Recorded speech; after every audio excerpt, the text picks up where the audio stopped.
আতিফ আসলাম একটা প্রজন্মের কাছে আবেগ, ইমোশন আর ভালোবাসার নাম। তার কণ্ঠ কাটা তারের গণ্ডি মানে না ভাগাভাগির অঙ্ক। পাকিস্তানি এই গায়কের কণ্ঠের জাদুতে মুগ্ধ হয় পাকিস্তান, ভারত, বাংলাদেশ সহ গোটা উপমহাদেশ। এই সময় বলিউডের সমস্ত ব্যস্ততা যেন অরিজিৎ সিংকে নিয়ে। তবে আতিফ আসলামের জনপ্রিয়তাকে টেক্কা দেওয়া কঠিন। আতিফ এখনো হিন্দি গানের শ্রোতাদের মধ্যমণি। নিস্তব্ধ অন্ধকার রুম, কানে ইয়ারফোন আর তাতে ফুল ভলিউমে আতিফের গাওয়ার যে কোনো গান এজন্য অন্যরকম এক শান্তি তার ভক্তদের কাছে। আতিফের গান মানেই মুগ্ধতা, আতিফের কনসার্ট মানেই শ্রোতাদের জোয়ার। শুধু কণ্ঠ দিয়েই নয়, অভিনয়ে বাজিমাত করেছেন আতিফ আসলাম। মানবিক কাজেও তিনি এগিয়ে আসেন বারবার।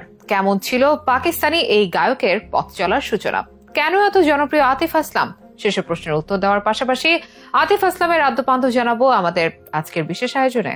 পাকিস্তানের গ্লোবাল সঙ্গীত তারকা আতিফ আসলাম বলিউড ইন্ডাস্ট্রিতে গান গেয়ে পেয়েছেন আকাশচুম্বী জনপ্রিয়তা। গান প্রেমীদের সেই ভালোবাসা পুঁজি করেই এখন বিশ্বের বিভিন্ন দেশে কনসার্ট করে বেড়ান তিনি। সম্প্রতি ঢাকাও মাতালেন আতিফ আসলাম। উচ্চ মূল্যের টিকিট হলেও শ্রোতাদের জোয়ার বয়েছে কনসার্টে। এতে তার জনপ্রিয়তার প্রমাণ পাওয়া গেছে আরো একবার। পাকিস্তান দেশটিকে রাজনৈতিক কারণে অনেক বাংলাদেশি ও ভারতীয় অপছন্দ করলেও আতিফ আসলাম ভুলিয়ে যান কাটা তারের বিভেদ। তার সুরে মুগ্ধ হয়ে তাকে ভালোবাসতে বাধ্য হন সবাই। পাকিস্তানের গায়ক হলেও তার ক্যারিয়ারের অধিকাংশ সময় কেটেছে হিন্দি সিনেমার ইন্ডাস্ট্রিতে। গেয়েছেন অসংখ্য গান যা তাকে নিয়ে গেছে কিংবদন্তির কাতারে। এখন নানা নিষেধাজ্ঞায় বলিউডে তার পদচারণা কম। হিন্দি সিনেমার গানে এখন অরিজিৎ সিং এর রাজত্ব। তবে আতিফের গানগুলো কি আর ভুলতে পেরেছে শ্রোতারা? এখনো তো আতিফের সব গানের রাজত্ব দেখা যায় স্ট্রিমিং মাধ্যমগুলোতে। হিন্দি, উর্দু ও পাঞ্জাবি ভাষায় গান করেছেন আতিফ আসলাম। এমনকি বাংলা গানেও শোনা গেছে আতিফের কণ্ঠ। পেয়েছেন জগৎজোড়া খ্যাতি। আতিফ আসলামের জন্ম 1983 সালে পাকিস্তানের পাঞ্জাব প্রদেশের ওয়াজিরাবাদে একটি পাঞ্জাবি মুসলমান পরিবারে জন্মগ্রহণ করেন তিনি। নিজের শিক্ষা জীবনও শেষ করেন পাকিস্তান থেকে।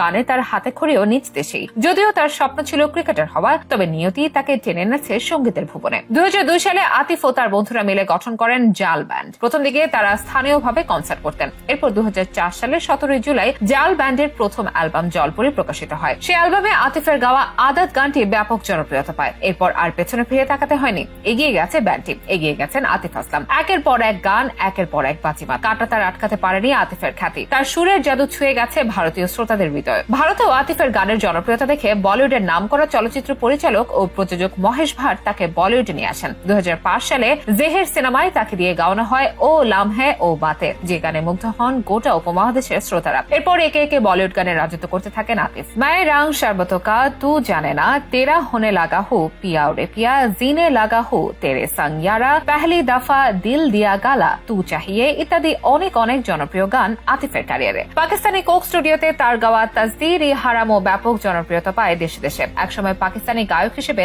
আতিফকেও নিষিদ্ধ করে বলিউড। তবে মানুষের ভালোবাসা কি আর আটকে রাখা যায়? আতিফ এখনো শ্রোতাদের মনের রাজা। তার চাহিদার কারণে বাধ্য হয়ে তাকে আবারও বলিউডে ফিরিয়ে আনছে বলিউড। ভারতীয় উপমহাদেশ ছাড়াও সারা বিশ্বে তার অগণিত ভক্ত ও শুভাকাঙ্ক্ষী ছড়িয়ে রয়েছে। শুধু কণ্ঠ নয়, অভিনয়েরও বাজিমাত করেছেন বেশ কিছু কাজে। পাকিস্তানি সিনেমা, ড্রামা দুই জগতেই দেখা গেছে তাকে। মানবিক কাজেও তিনি অনন্য। ফিলিস্তিন ইস্যু সহ অনেক ক্ষেত্রেই তাকে দান করতে দেখা গেছে। আতিফ আসলাম একটা প্রজন্মের কাছে রীতিমতো অবসেশনের নাম। তার গান অনেকের কাছে মন ভালো রাখার ওষুধ।